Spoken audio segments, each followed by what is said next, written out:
Današnja tema je strah i kako pobediti strah.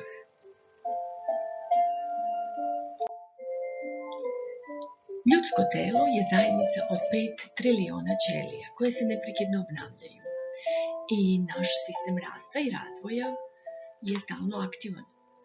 Najbolja stvar je da su naučnici dokazali da su ćelije u našim telima čak sposobne da se oporave sa ivice smrti. Nasuprot toga, nasuprot razvoja i rasta, imamo strah. Šta se tada dešava u našem telu kada osjetimo strah?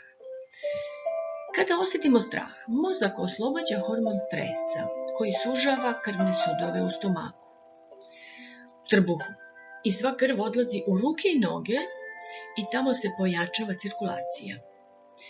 On dovodi telo i u stanje spremnosti za zaštitu i borbu ili bežanje, jer je telu tada potrebna energija za spoljašnju zaštitu i tamo je i šalje. Znači, strah nam može pomoći da se spasimo. Ali, kada se pojavi strah, u našem telu se proces rasta i razvoja prekida. On se uglavnom odvija i nalazi u trbuhu, u središnjem delu tela. Ako strah sužava krvne sudove u stomaku, onda se i svi procesi u tom delu tela stopiraju ili usporavaju. Pa se zaustavlja i mehanizam rasta čak i imunni sistem. I to je sve zbog hormona stresa. Hormon stresa je jako dobro proučen u današnjoj medicini i iz tog razloga se i koristi u terapijama. Na primjer, tokom transplantacije organa, kroz terapije se daje hormon stresa, kortizol, da bi se isključio naš imunni sistem čoveka i da bi organizam prihvatio strano telo bez problema. To znači da ljudima koji žive svakodnevno pod stresom i po ceo dan imunni sistem veoma slabo radi ili ne radi uopšte, pa ni mehanizam za obnavljanje ćelija, niti sistem rasta. Stres i strah utiču i na čovekovo mentalno stanje. Hormon stresa isključuje i svesni deo uma kod čoveka i svu kontrolu preuzima deo mozga isključivo odgovoran za reakciju, koji najbrže deluje u slučaju opasnosti, ali taj deo uma koji nije svest, manje je inteligentan. To bi značilo da ljudi koji su pod konstantnim stresom ili u strahu 24/7 postaju manje inteligentni ili se tako ponašaju. Strah stvara manje inteligentnu populaciju, znači, a to se može vidjeti u statistikama u mnogim zemljama zadnjih godina. Kada telo konstantno proizvodi hormon stresa, rezultat je bolest. 90% bolesti danas na planeti su rezultat lošeg načina života i stresa, a ne genetske prirode. Genetika je odgovorna za manje od 1% bolesti, a način života i ponašanje za 90% bolesti. A to je nešto što možemo da kontrolišemo. I kao što vidite, ukloniti strah iz svog tela i svog života je veoma važan korak, a i moguće je i doprinelo bi ojačavanju, ozdravljenju i tela i uma. Kako ukloniti strah? Naša podsvest radi i kontroliše 95% u toku dana, a svest je aktivna samo 5%.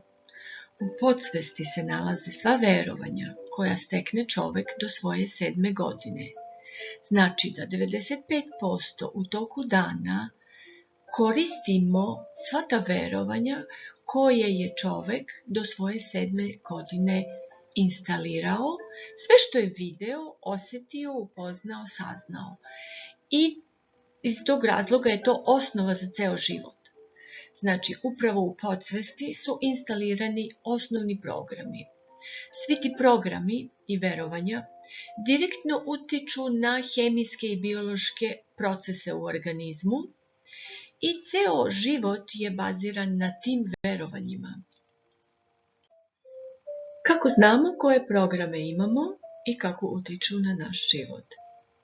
Da li su negativni ili pozitivni? Jednostavno pogledajte na svoj život, odmah ćete shvatiti.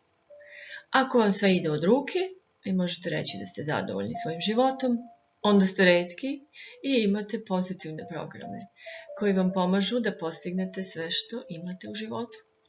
U suprotnom, na svim poljima gdje ste nezadovoljni i nemate uspeha, možete vidjeti da su tu umešani negativni programi i njih bi trebalo promeniti. Možete promeniti svoja ubeđenja i verovanja. To je vrlo moguće i programe, a time ćete osnažiti sebe i fizički i mentalno. Da bi čovjek živeo slobodan i srećan, mora da ukloni strah iz sebe, a ne da dozvoli strahu da ga blokira. To je potrebno da živimo svoj život punim plućima, da učimo, da se razvijamo i doživljavamo iskustva na svim poljima. Moć čoveka se nalazi u samom čoveku. Strah je iluzija koju, nažalost, mi sami stvaramo. Moguće je ukloniti taj strah u potpunosti iz života i prodisati punim plućima. To se može između ostalog odraditi i teta terapijama, uklanjanjem samog straha ili promenom programa u podsvesti. U zavisnosti od toga odakle dolazi strah i gde je koren problema, na osnovu toga se i pristupa uklanjanju straha. Razlog može biti i da je vaša energija pretrpana tuđim emocijama ili negativnim energijama koje je jednostavno očistiti iz aure i strah će nestati. Znači tuđe osjećanja, tuđa energija. Veoma jednostavno i veoma efikasno. Ovdje govorimo o negativnom strahu koji nam nije potreban i koji nas blokira. Postoji onaj pozitivan koji sam prethodno napomenula i koji nam je potreban da se zaštitimo, da izbjegnemo opasnost i da preživimo. Ta dva straha se ne smiju mešati. U svakom slučaju ne dozvolite da vas strah vodi u životu. Ne dozvolite da blokira bilo šta u vašem životu, da vam oduzima energiju, da rukovodi vašim životom. Jednostavno preuzmite kormilo svog broda.